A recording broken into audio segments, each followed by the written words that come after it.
So let's get started with the proof of theorem 14L3 here. So here's my setup. S a semi-algebra of sets on X, T a semi-algebra of sets on Y, U the product semi-algebra, which is a semi-algebra on the product of X and Y, thanks to previous lecture's theorem, what was that, 14L1, I guess. Mu an additive function on S, and nu an additive function on T. By additive, I mean finitely additive. And eta defined like this on the product semi-algebra. So eta of a product of sets is going to be the actual literal product in the sense of multiplication of these two real numbers, mu and nu. And our goal is to show that eta is finitely additive. So how do we show, what does it mean to show something is finitely additive? Well, we have to show that if we take a finite collection of things in the semi-algebra U, if we take a finite collection of disjoint things in the semi-algebra U, whose union happens to also be in the semi-algebra U, then we have to show that in that situation eta of the union equals the sum of the etas. That's finite additivity. So here's the assumption. You need to assume you're looking at some finite collection of things, disjoint things in U. So let's say, all things in U have this form, an S and a T. So let's say you have a bunch of S's in fancy S and a bunch of T's, the same number of them, in fancy T. And let's assume that the arbitrary elements of U that you get when you do this, these products, so this is my list of elements of fancy U, assume that these are pairwise disjoint, and that their union happens to also be in U, which is an interesting situation to be in. So, and when you take the union of them, then that's also, it happens to be in U. So what does that get us? That union is in U. That tells us that, to be in U, you have to be a product of something in S with something in T. So that tells us that these have to be something you can write as something in S product something in T, which typically you don't expect to be able to write a union of products like that, just thinking set theoretically. Or if you think in the plane, if you take two things that are products, like rectangles, and you union them, then you typically would get this funny looking shape, right? You wouldn't expect to get another rectangle. So we're talking now about the situation where you do get another rectangle. Like if you put rectangles next to each other, or if you line up a whole bunch of rectangles, like bricks or something. And as long as you overall get a rectangle when you union things, that's the kind of situation we're talking about. So there are S in fancy S and T in fancy T, such that this union is actually equal to S product T.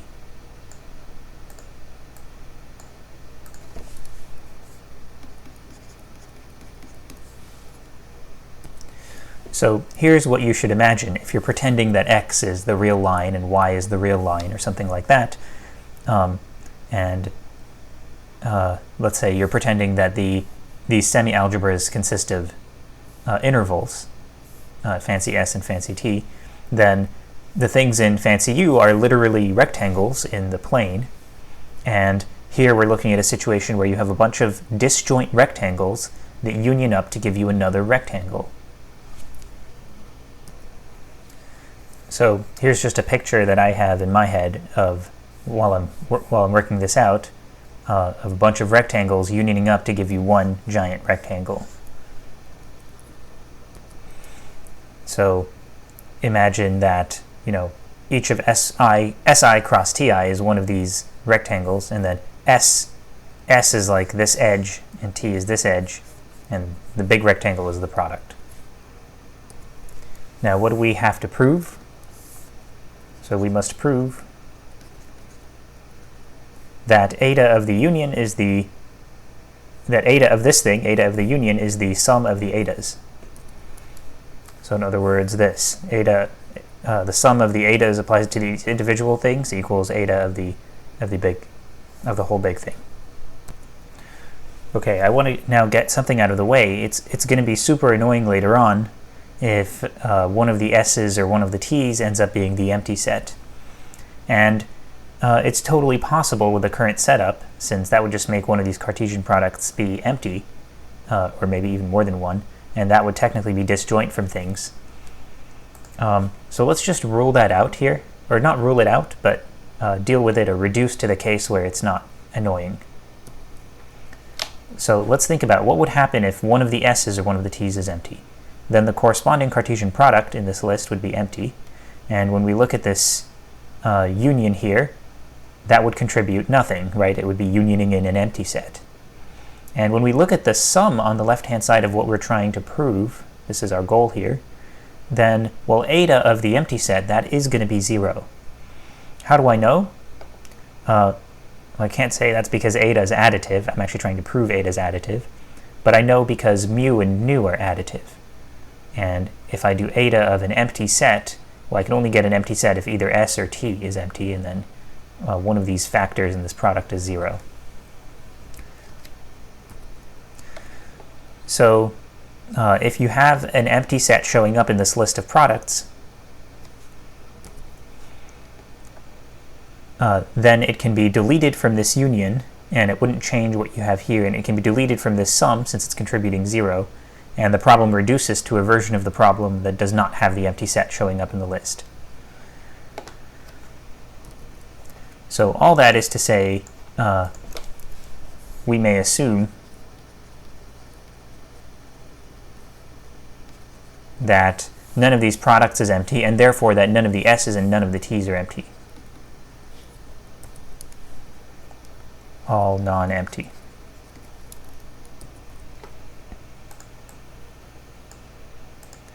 So now I'm going to claim that from this interesting setup where I have a union of rectangles equaling a rectangle, not literally rectangles, you know, since I never said that we're in the plane and anything is real numbers or anything, but let me just call products, let me just refer to them as rectangles. Due to this setup, I claim that we have these two facts, that S is actually the union of the SI's and T is the union of the TI's. So this proving something like this is where the non-emptiness of these guys ends up being useful. So I'm going to say this is a basic thing that you can check, but let me just go through one possible inclusion where the non-emptiness is helpful. So let's say I've got like T in T2 or something. Can I prove that that's in capital T? How do you know that's in capital T? Well, since S2 is non-empty, there is some S in S2, right? And then ST is in S2 product T2, which is then part of this union that builds up S product T. So that therefore tells you that little t is in big T. So any element of T2 is in big T. And do that for all of them, and then you get an inclusion like this, and you can think about the other inclusion. So you can see the non-emptiness is helpful for getting these two equalities. And when you look at these two equalities, that really shows you how special the situation here is. Because if so S is this union and T is this union, right? What happens if I actually write down a union of Cartesian products? Like if I do, that's what this is, right? It's a union of Cartesian products. So what happens when I do this? Do I get this? Just the union of the corresponding, S1 cross T1, union S2 cross T2, and so on? No, there will actually be cross terms, right? So you'll get S1 cross T1, but you'll also get S1 cross T2, and S1 cross T3, and so on. And you'll get like n squared things being unioned together. It's kind of like multiplying two sums. So this situation, this is telling you sort of that, well, all of those cross terms are not needed to build this union. So that's the special situation that we're in.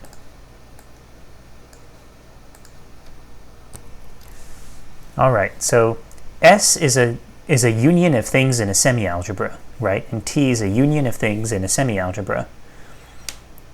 Right? All the SIs are in semi-algebra, all the TIs are in a semi-algebra.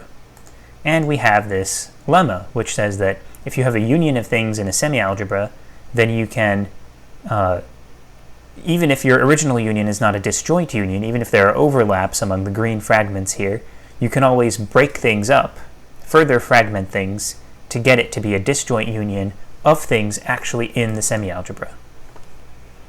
So let's do that to S, and to T. So by our lemma from back there are, I'm going to call them F prime and G prime. So the reason I'm using the prime terminology is because that's what showed up. You know, this lemma started with an F, and then the primed version was the fragmented. It just worked well for me, since I got used to using primes on the red type sets in the picture. Okay, so we've got F prime and G prime. Let's see. Actually, let me write that F prime is a collection of things in fancy S, and G prime is a collection of things in fancy T. And these are finite collections of pairwise disjoint sets. Pairwise disjoint. Well, now it sounds like I'm saying they are disjoint with each other. No, each one is a collection of disjoint sets. Each collection of disjoint sets, such that if you union the things in F prime, so let me just write this, then that gives you S. And if you union the things in G prime, then that gives you T. So I'm just writing this. Sometimes, I mentioned earlier, it's like psychologically helpful to write something like the set of, I don't know, K's in F prime, and then union that collection. So sometimes I find it helpful to write this rather than this, but they're the same thing, right? This K is just a dummy variable doing absolutely nothing. And in this case, unlike when I was stating this lemma, and when you're reading the proof of this lemma, if you end up studying that, I find it more helpful to avoid the notational clutter. So I'm writing unions in this kind of compact form. So S is like, So S is like sort of the horizontal part of this overall large yellow rectangle, and T is like, let's say, the vertical part of the overall large yellow rectangle, and then S1 through Sn. So if S is this big horizontal thing, then S1 through Sn are like all of these possible horizontal parts, like this one also, this one, and you see there's a lot of overlaps and stuff, right? Then what happens when we take this set that the lemma grants us, the set F prime? This will be a collection of red sets that further subdivides things so that we do have stuff in the semi-algebra. So we'll take this one, we'll take this one, we'll take this one, and then this one is a complement, so we'll take it, but we might have to further subdivide it so that it is actually in the we get something in the semi-algebra. That's what the lemma is doing. So it sort of shatters this into bits that are in the semi-algebra, and with the property that any one of the green sets is a union of some red sets. So I should include that. That's actually the whole point of the lemma. So and such that every such that for each I in 1 through n.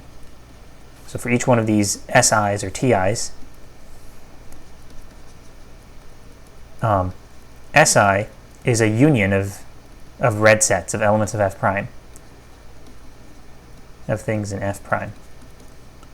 And TI is a union of things in G prime.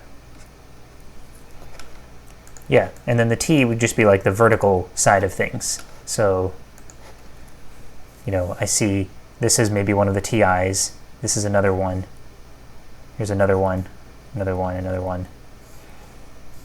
And then the things in fancy G prime would be shattering this into pieces like this, disjoint, and so that you end up in a situation where each green piece is a union of some of the red pieces.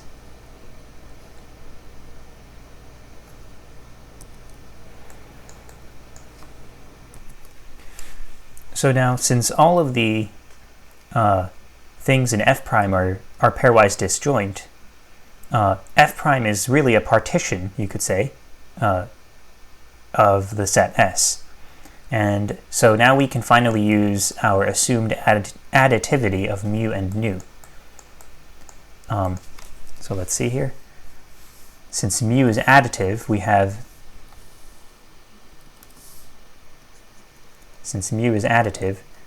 mu of S is mu of, now this union is useless for using additivity of mu, right? Because the SIs are not necessarily disjoint. The SIs are like these green things, you can have overlaps, right? But the things in F prime, so let me write it like this. How about actually I write it like this. The union of the F's in F prime. This is a union of disjoint sets, and the individual sets are in the semi-algebra, right? F prime is a collection of things in the semi-algebra, and the union is in the semi-algebra. The union is S, which we assumed is in the semi-algebra. So that's exactly the situation where you can apply additivity of a function on a semi-algebra. So mu of the union is the sum of the mu's, and this is a finite sum. Otherwise, I wouldn't dare write it like this without some further justification. But it is a finite sum, so it does not matter what order things are added in. Similarly, we can do the same thing with nu of t. It's nu of this disjoint union of things all in the semi-algebra. The union is in the semi-algebra. So it's this finite sum of nu of g's. So let's remember what our ultimate goal is. The reason I'm looking at this is because our ultimate goal is this. We must prove this. I think it deserves some more recognition. There. So remember, this is what we're after. And by definition, eta of a product is the actual multiplication of mu and nu on the factors. So the right-hand side, eta of S product T,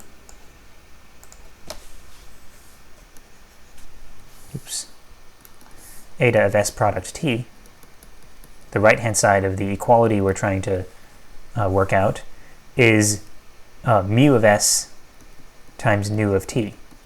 So that's this sum times this sum, which, using the algebra of sums, and these are finite sums, right? The F prime and G prime are finite sets. So this is just plain algebra, nothing fancy with series. It distributes, and you get a double sum of products. And I guess if you want to, you could rewrite each of these as eta of F product G. But we don't need to. I think leaving it like this is fine. So what we're doing here, let me get a picture in place, or let me use this picture. we're sort of, by focusing on f's and, how to put this, by focusing on by doing a double sum like this, I know, what I want to do is write this as a sum with a single index set first, and then it'll be easier to explain the picture. So let's write this as a sum over all pairs fg in an index set that I'm going to call fancy j. How about I just call it regular j? And this index set j is just going to be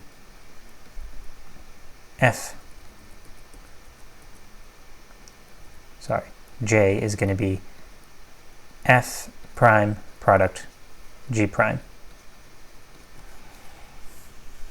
So this is a sum over all of the pairs fg and j. Okay, so I'm not writing anything different really here. It's just putting one summation symbol and viewing it as one large index set. So what I'm doing kind of in the picture here is focusing on pairs of vertical and horizontal and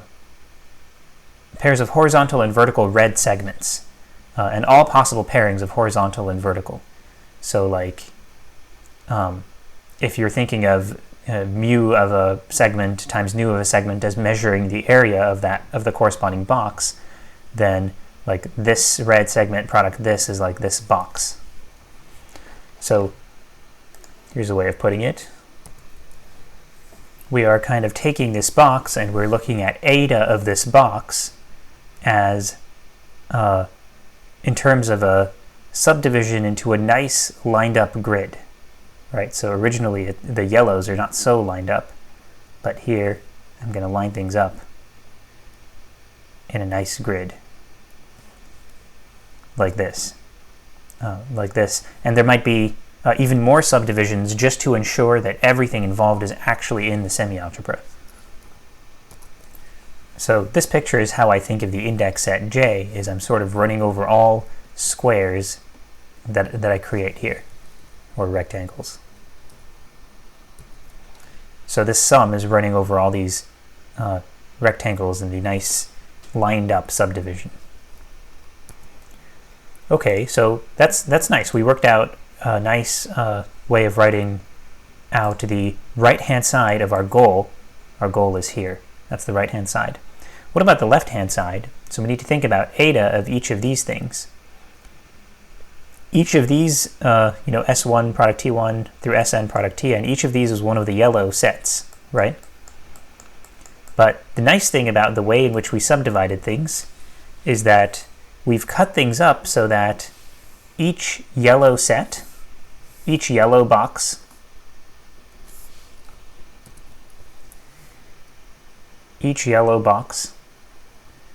is actually a union of some of the red boxes that are showing up.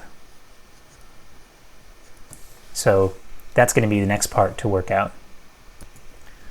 So okay, what I'm drawing in the picture is not directly what we have. What we actually directly have is what I wrote here, what the lemma provided, which is that each of the SIs, each of the green sides of a yellow box, or the green, each of the green sides of a yellow box, each of the SIs or TIs, is going to be a union of things from the respectively F prime or G prime.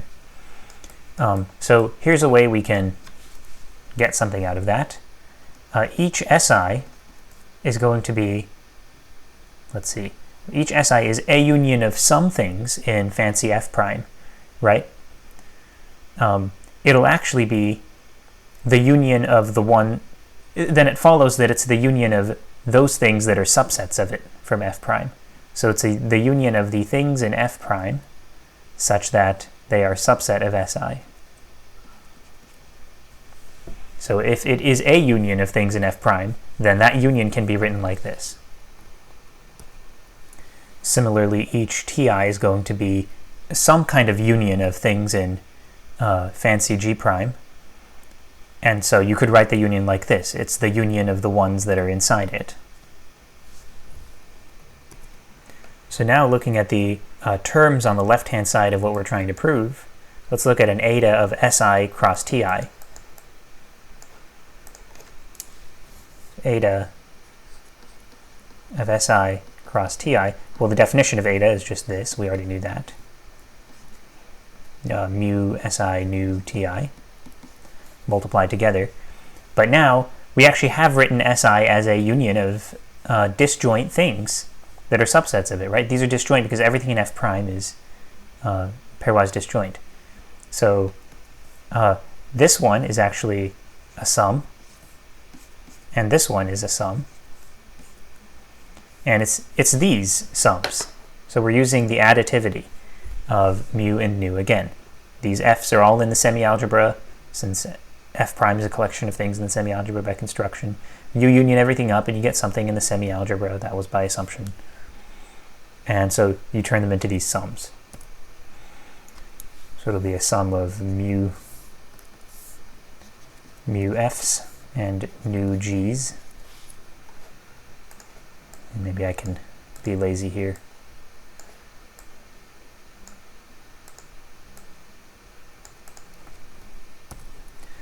So I could write that as a giant sum over just a large index set, right? So, oh, well, what I mean is these are finite sums, right? I'm just multiplying two finite sums. So just distribute. It becomes a double sum. Let me write it as just a giant sum of mu F nu G, mu F times nu G, and it's over all of these. So being lazy again. Now all of these go here in the description of the index set.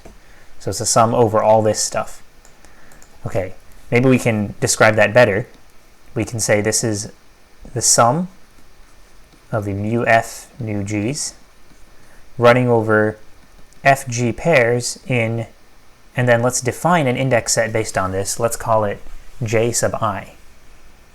So J sub I is going to have to be just whatever it has to be for this sum to be the same as that sum.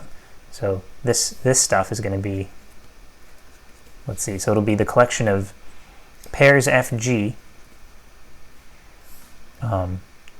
Since F is going to be from F prime and G from G prime, there'll be pairs in this Cartesian product, F prime product G prime, such that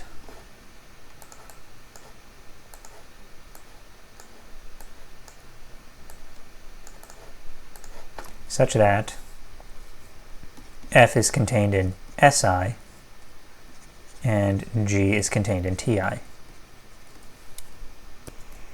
So let's see, where do we stand when it comes to our goal here? We've got our right-hand side, our left-hand side. Let me summarize it down there. Okay, I'm just trying to collect together the information we've got so far.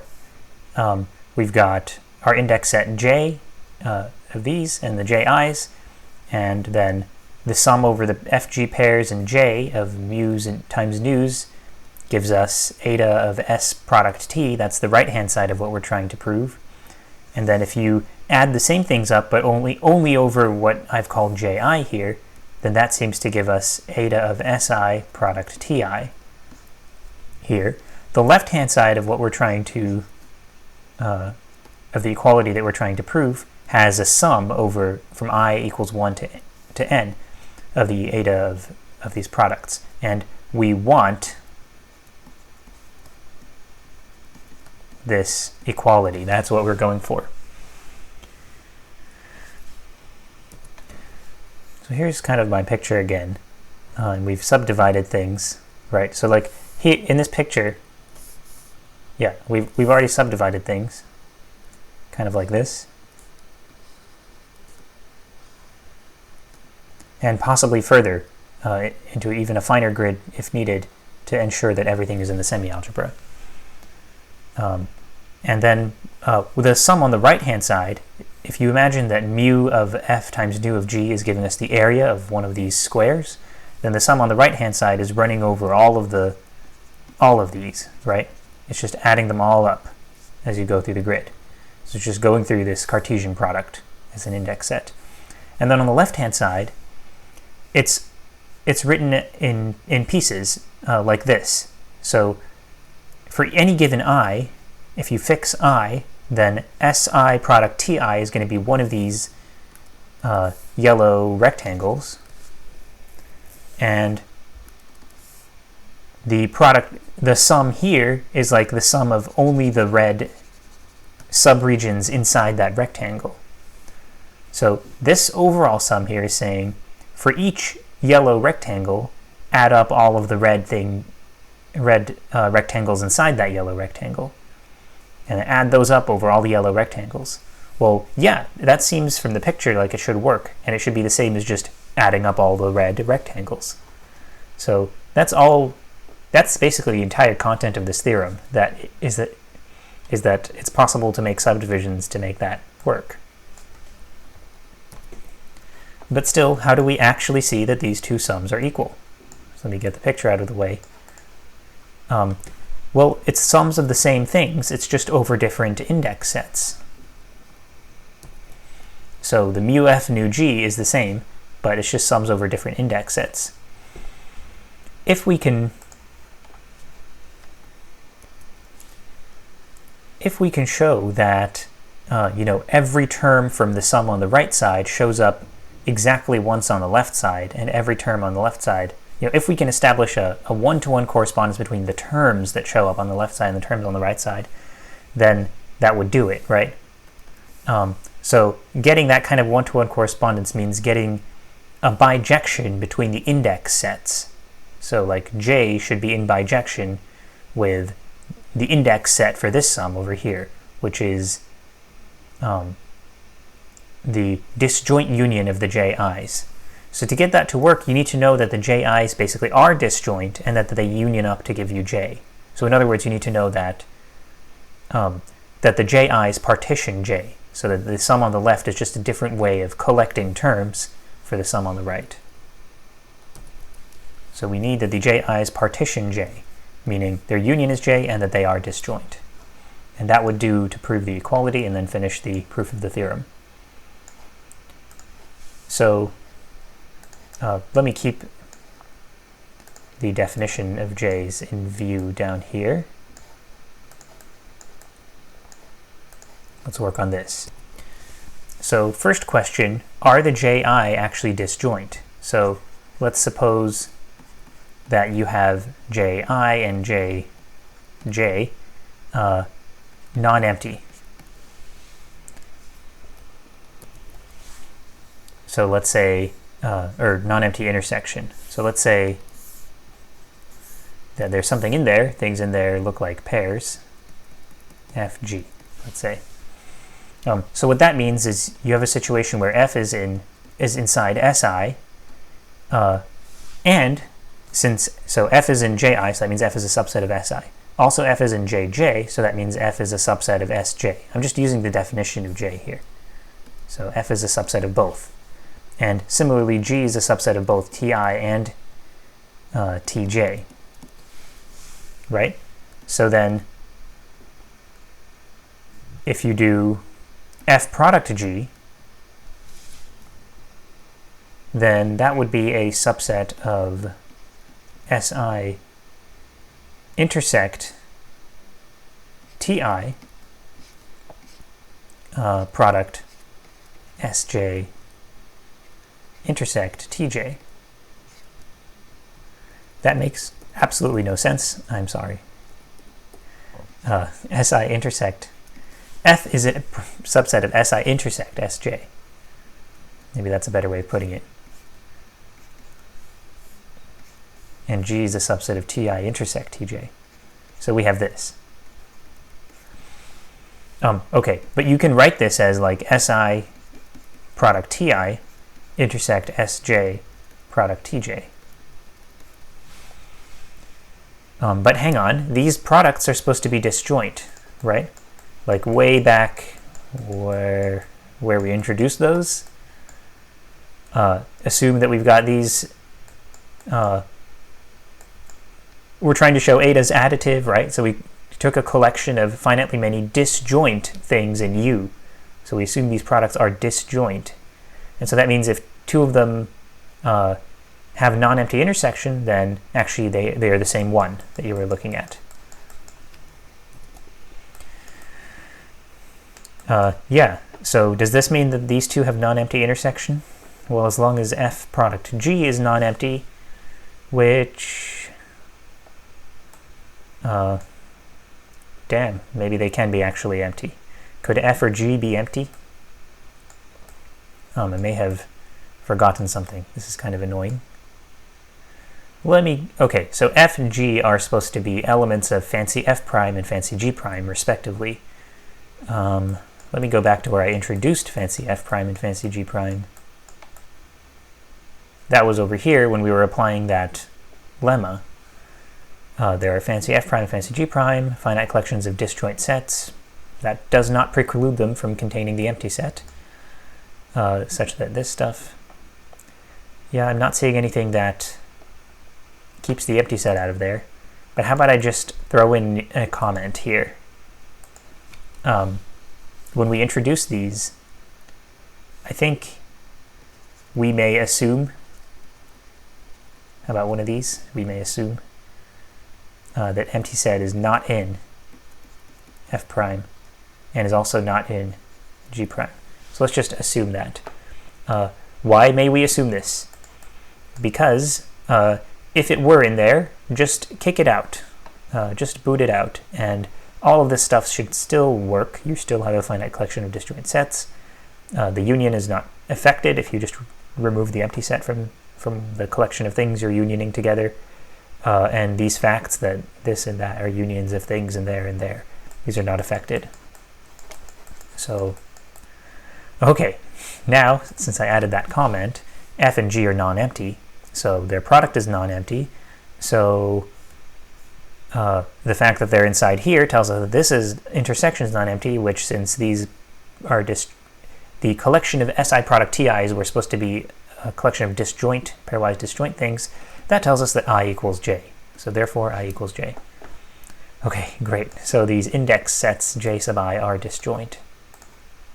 And other question, so let me just get this crap out of the way and just say yes. That's resolved. And how about the union of the Ji? If I do I from 1 to n, is that equal to J? So do you see what this relates to in the sum? Like when I ask, are the Ji disjoint? I'm basically asking, do I double count any terms on the left side? If the Ji were not disjoint, I might be double counting some terms. And when I ask, is the union of the Ji's equal to J?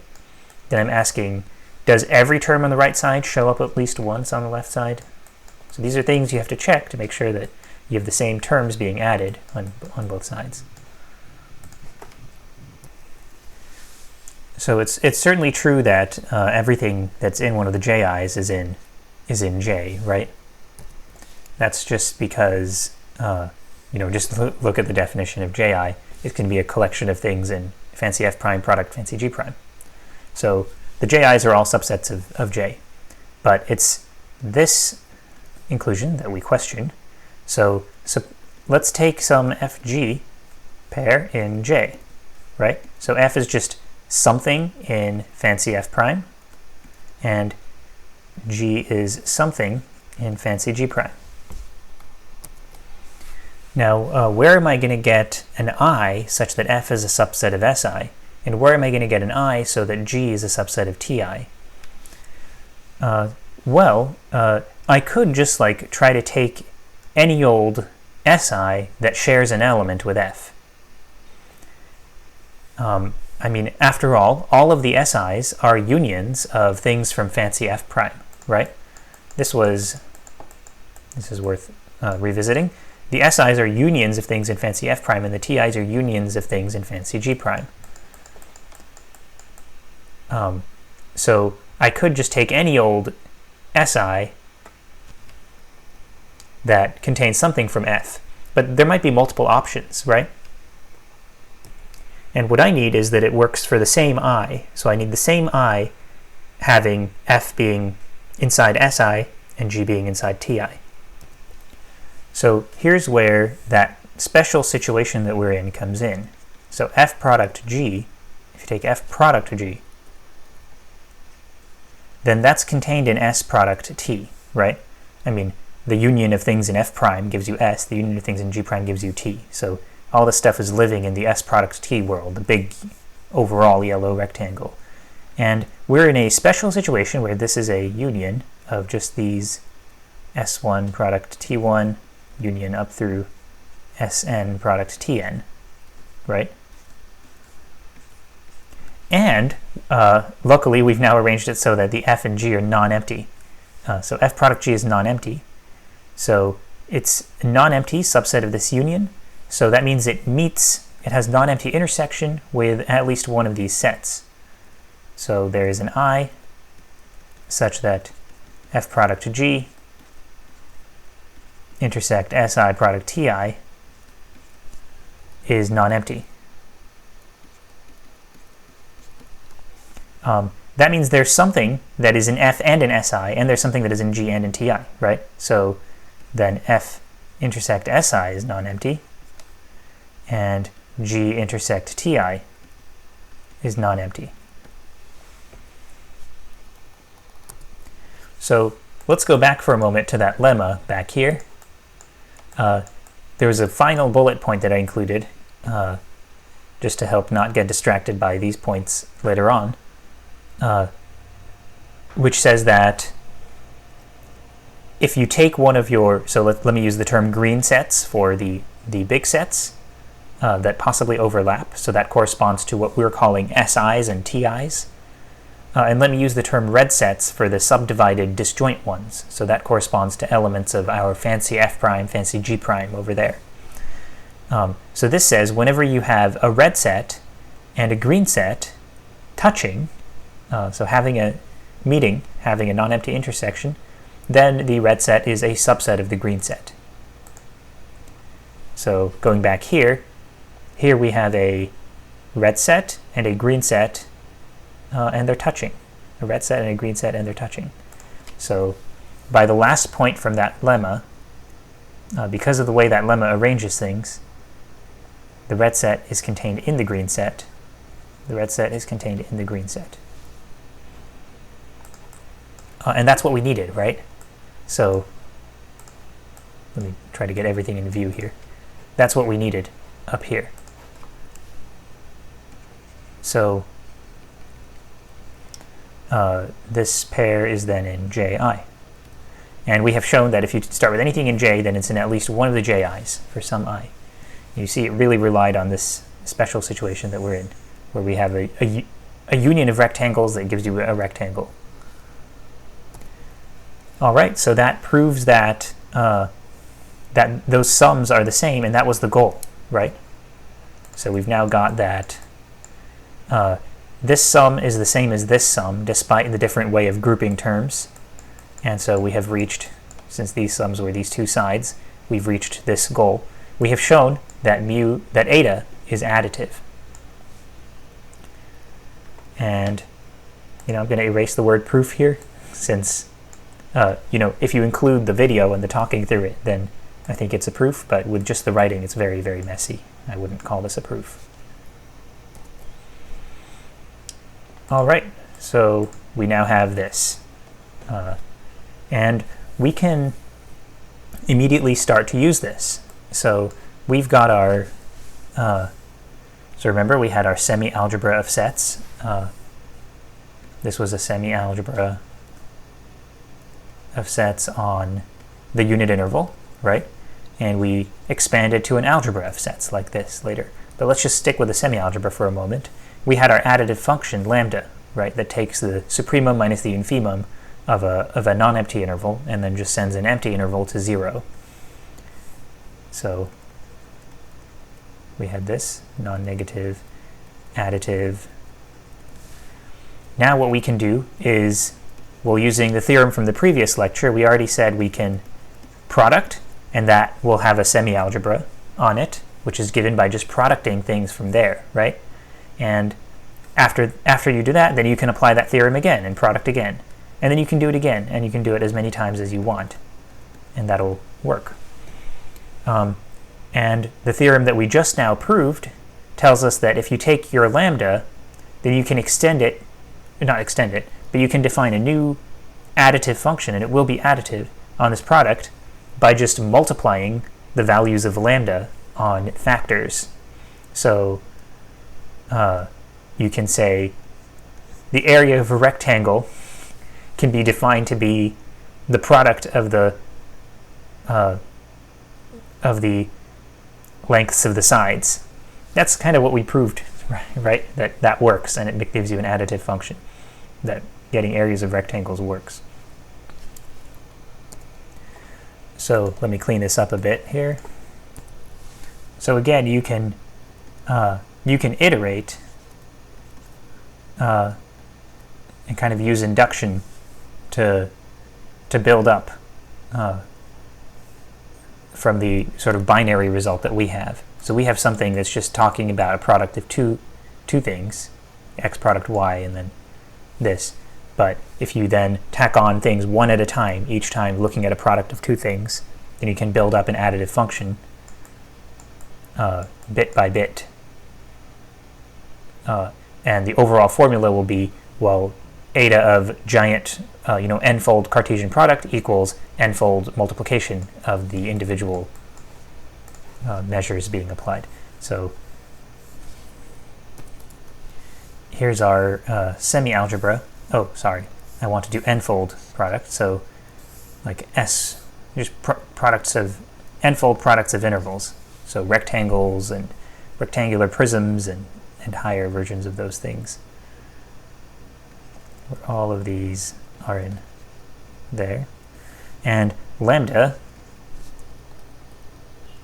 I don't know if I want to call it lambda, let's call it mu. So this is our Lebesgue measure, but it's a dinky, tiny version. It's just on the semi-algebra. And it's given by mu of this product is the product of the lambdas. This is what we achieved. What we achieved is mu is additive.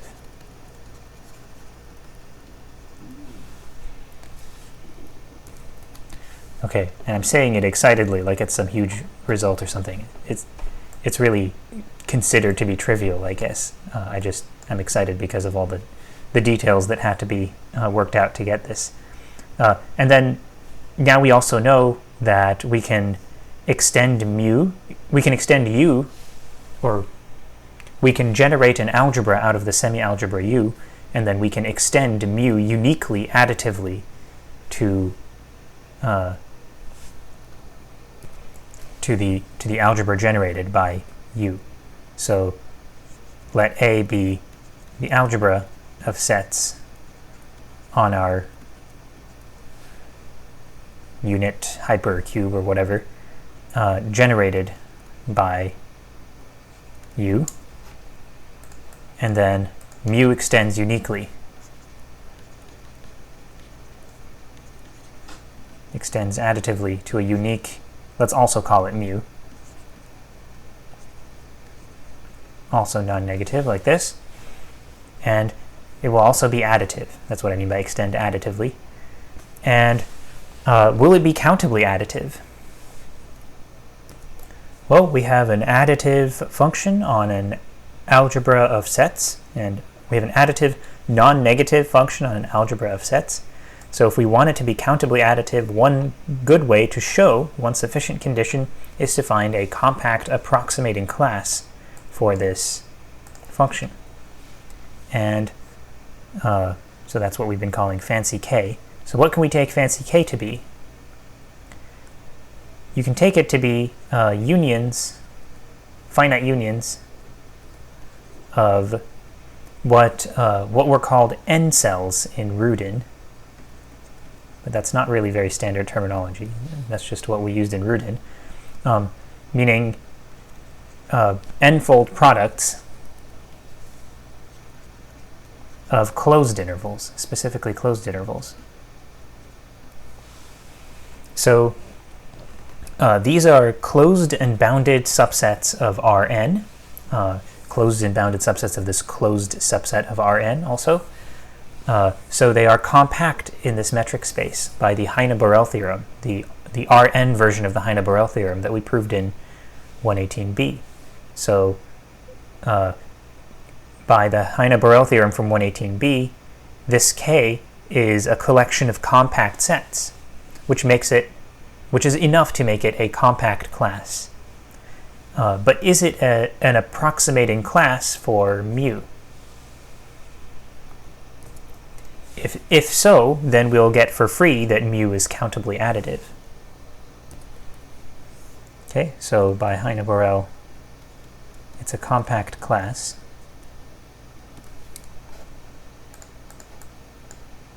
But is it an approximating class for mu? Well, we already went through the details for something like this. I kind of don't want to go through all the details again, but we went through the details for the one-dimensional version of this, and there's not too much more complicated in higher dimensions. So just A consists of products of rectangle-shaped things, right? That it can include or not include different edges. In higher dimensions, they might be cubes or something that can include or not include different edges and faces. And if we can get... So here we're in one of these easy situations where K is actually a subset of A, right? Like a finite union of n cells or a finite union of products of closed intervals will be something that's in our algebra A here. So we're in a situation where it's easier to actually talk about what it means for K to be an approximating class for mu. And let me draw a nicer cube here. If we can just get sets in K to be as close as we want to sets in A, then that's enough. So let's say, like, here's our set in A. Let's say n equals 3. So I know sets in A are going to be finite unions of these kinds of things. But let's just say it's one of these kinds of things. A real set in A would be maybe a finite union of these kinds of things. It could be scattered everywhere, overlapping, whatever. Then K, can we find an element of K that is a subset of this and that gets as close as we want? So no matter how close our standard is, can we get it to be as close as we want in volume to this thing? Yeah, just stick it inside and give it like a very small,